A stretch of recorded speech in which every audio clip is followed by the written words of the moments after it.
Hello friends, नमस्कार। मैं हूं आपका होस्ट ब्रह्मदेव।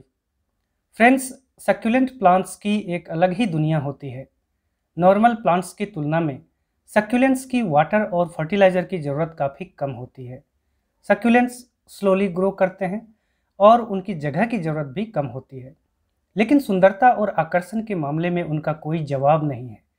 सक्यूलेंट्स की हज़ारों प्रजातियों में से एक है हावर्थिया या हावरथियोप्सिस, और हावरथियोप्सिस की अनेकों वैरायटीज़ में से एक है हावरथियोप्सिस लिमिफोलिया, जिसका प्लांट आपके सामने है। आज मैं इसी प्लांट की केयर और प्रोपगेशन के बारे में आपसे बात करूंगा।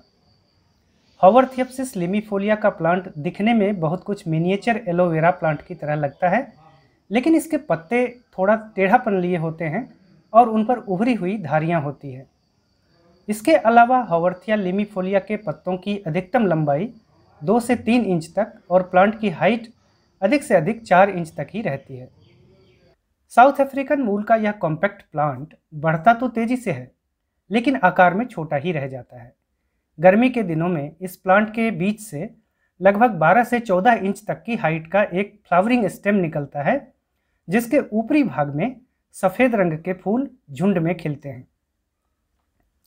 हालांकि इसके फ्लावर्स दिखने में बहुत आकर्षक नहीं होते हैं, लेकिन फ्लावरिंग स्टेम के साथ यह काफ़ी दिनों तक प्लांट के साथ जुड़ा रहता है।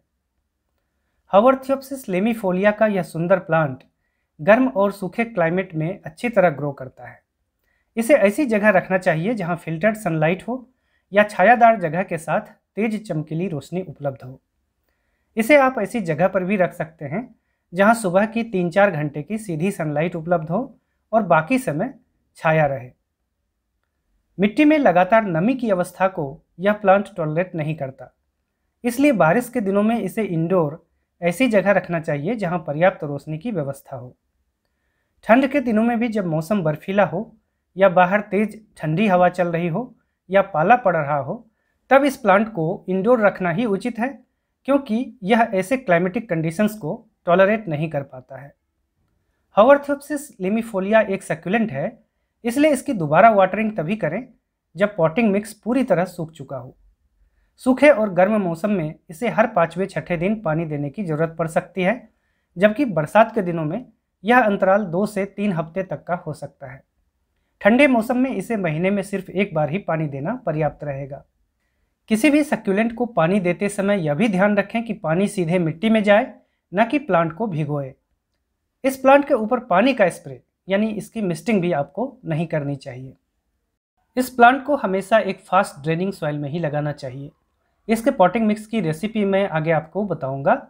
कैक्टस और सक्यूलेंट्स का रूट सिस्टम कभी भी ज़्यादा समय तक भीगी हुई अवस्था में रहना पसंद नहीं करते, इसलिए इनका पॉटिंग मिक्स फास्ट ड्रेनिंग होने के साथ क्विक ड्राइंग यानी जल्दी सूखने की क्षमता वाला भी होना चाहिए।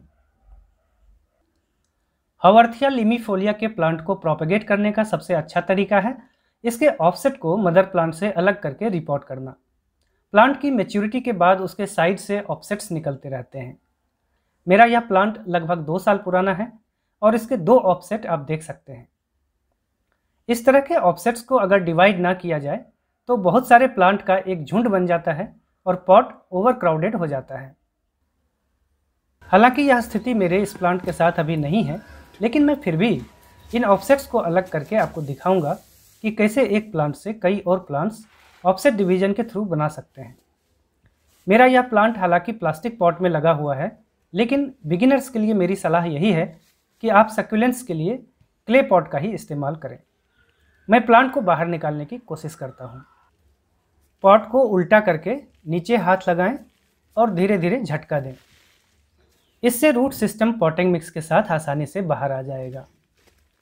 देखिए, पॉट के बेस में मैंने क्ले पॉट के टूटे हुए छोटे टुकड़े रखे थे। यह मिट्टी की लीचिंग को रोकता है और ड्रेनेज इंप्रूव करने में भी मदद करता है।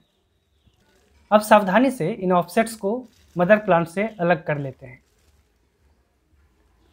ये ऑफसेट्स एक पतले रूट स्टॉक के सहारे मदर प्लांट से जुड़े रहते हैं और थोड़ा जोर लगाने पर आसानी से अलग हो जाते हैं। इन ऑफसेट्स में ऑलरेडी रूट्स का डेवलपमेंट हो चुका है और अब इन्हें मदर प्लांट से किसी भी तरह के हेल्प की ज़रूरत नहीं है, क्योंकि ये मिट्टी से स्वयं ही अपना भोजन ले सकते हैं। तो पहले मदर प्लांट को वापस इसके ओरिजिनल पॉट में रिपोर्ट कर देते हैं और इसके बाद ऑफसेट्स को सेपरेट पॉट में लगाकर भी आपको दिखाऊंगा। इसका पॉटिंग मिक्स सॉइल बेस्ड है, यानी इसमें गार्डन सॉइल का यूज़ किया गया है। पॉटिंग मिक्स का कंपोजिशन मैं आपको बता देता हूँ। पहली चीज़ है गार्डन सॉइल, यानी साधारण बगीचे की मिट्टी 10 बराबर भागों में 4 भाग, यानी 40% की मात्रा में। दूसरी चीज़ जो आपको लेनी है वह है कोर्स ग्रेन्ड रिवर सैंड या मोटी वाली रेत या बजरी 2 भाग या 20% की मात्रा में। तीसरी चीज़ है 2 से 4 मिलीमीटर मोटे ग्रेवल्स, यानी छोटे छोटे स्टोन्स के टुकड़े 2 भाग या 20% की मात्रा में। इसकी जगह पर आप प्यूमिस स्टोन या परलाइट या सिंडर भी ले सकते हैं। आखिरी चीज़ है अच्छी क्वालिटी का कंपोस्टेड मैन्योर 3 भाग या 30% की मात्रा में। तो इस तरह मदर प्लांट को वापस रिपोर्ट किया जा चुका है। इसे अभी पानी देने की ज़रूरत नहीं है क्योंकि सॉइल अभी भी हल्के मॉइस्ट कंडीशन में है। अब बारी है ऑफसेट्स को रिपोर्ट करने की। इसके लिए 3 इंच की साइज वाले प्लास्टिक पॉट को लिया है मैंने।